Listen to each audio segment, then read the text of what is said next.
പേരാമ്പ്ര നിയമസഭാ സീറ്റിൽ അവകാശവാദം ഉന്നയിച്ച് കേരള കോൺഗ്രസ് ജോസഫ് വിഭാഗം. പേരാമ്പ്ര നൽകാൻ സാധിക്കില്ലെങ്കിൽ ലീഗിന്റെ കൈവശമുള്ള തിരുവമ്പാടി ലഭിക്കണമെന്നതാണ് ജോസഫ് വിഭാഗത്തിന്റെ ആവശ്യം. തദ്ദേശ തെരഞ്ഞെടുപ്പിൽ കോൺഗ്രസ് നേതൃത്വത്തിന്റെ ഏകാധിപത്യ നിലപാടാണ് കോഴിക്കോട് ജില്ലയിൽ UDFന് തിരിച്ചടിയായത് എന്നും ജോസഫ് വിഭാഗം ആരോപിച്ചു.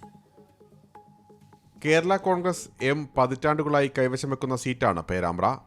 ജോസ് വിഭാഗം മുന്നണി വിട്ടതിനാൽ ഇക്കുറി പേരാമ്പ്ര തങ്ങളുടെ സീറ്റാണെന്നാണ് കേരള കോൺഗ്രസ് ജോസഫ് വിഭാഗത്തിന്റെ നിലപാട്. നിലവിൽ പേരാമ്പ്ര സീറ്റ് കേരള കോൺഗ്രസ് ജോസഫ് വിഭാഗത്തിനുള്ള സീറ്റ്. പേരാമ്പ്ര വിട്ടുകൊടുത്തുകൊണ്ട് തിരുവമ്പാടി സീറ്റ് വാങ്ങി അവിടെ കേരള കോൺഗ്രസ് പാർട്ടി UDFന്റെ ഭാഗമായി നിന്നുകൊണ്ട് മത്സരിക്കണമെന്ന് തന്നെയാണ് ഞങ്ങളുടെ ആഗ്രഹം. തദ്ദേശ തെരഞ്ഞെടുപ്പിൽ മുസ്ലിം ലീഗും കോൺഗ്രസും സീറ്റുകൾ പങ്കിട്ടെടുക്കുകയായിരുന്നു. അർഹമായ സീറ്റ് തന്നില്ലെന്ന് മാത്രമല്ല, തന്ന സീറ്റുകളിൽ കോൺഗ്രസ് റിബലുകളെ നിർത്തി. മുന്നണിയെ പിടിച്ചു നിർത്തിയ PJ ജോസഫ് വിഭാഗത്തെ ജില്ലയിൽ പാടെ അവഗണിക്കുകയുണ്ട്.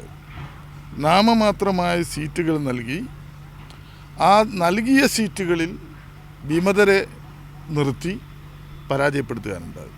ഈ ലീഗ് ഒഴികെയുള്ള ഘടകകക്ഷികളെ പരിപൂർണമായിട്ടും അവഗണിക്കാനുണ്ടായത്. അപ്പോൾ ഇതൊരു മുന്നണിയുടെ കെട്ടുറപ്പ് തകർക്കുന്ന സമീപനമാണ്. ഇതൊരു ഏകാധിപത്യ പ്രവണതയാണ്. ഇങ്ങനെ മുന്നണിയിൽ മുന്നോട്ട് പോകാനാകില്ലെന്ന് UDF സംസ്ഥാന നേതൃത്വത്തെ അറിയിച്ചിട്ടുണ്ടെന്നും ജോസഫ് വിഭാഗം വ്യക്തമാക്കി. PL Kiran, media 1, Kozhikode.